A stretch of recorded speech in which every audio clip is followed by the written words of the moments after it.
my good friend Ray. I've known Ray Brayman for over 25 years. He's the father of my fellow selectman, Don Rand. I'd always known that Ray was a vet, that he had served in the Army, but recently, for the first time, he told me a little more.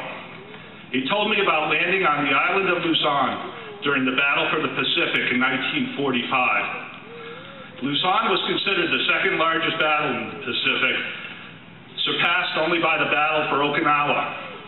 It was also one of the bloodiest battles, with over 250,000 Japanese killed and over 47,000 U.S. casualties. By capturing Luzon, U.S. forces had gained the foothold they needed to liberate the Philippines.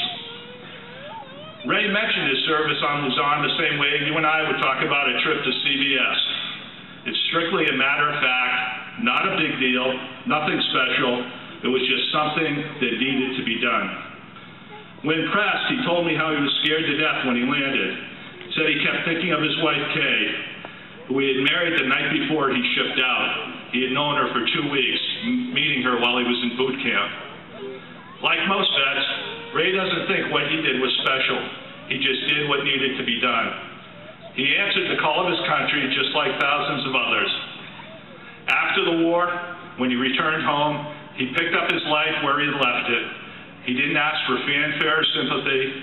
He was content in the knowledge that he, like all the others, had done what needed to be done, and that was enough. In diaries that were found after his death, Pat Tillman, the Arizona Cardinals football player who walked away from a multi-million-dollar contract to become a Ranger, wrote about those decisions and difficult decisions that are made that some don't understand but have to be made, and the person who's making the decision, as long as they understand, and their brother or sister standing beside them on the line understands.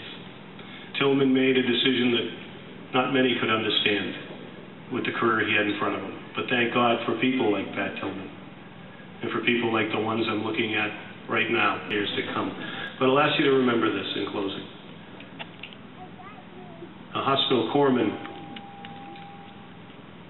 was loading one of the last groups of wounded onto one of the last ships to leave the embattled island of Corregidor in early 1942.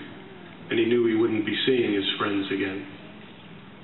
And he turned to his buddy as he put him aboard and he said, when you go home, tell them of us. Tell them of us. And tell them we sacrificed our today for their tomorrow. Of you.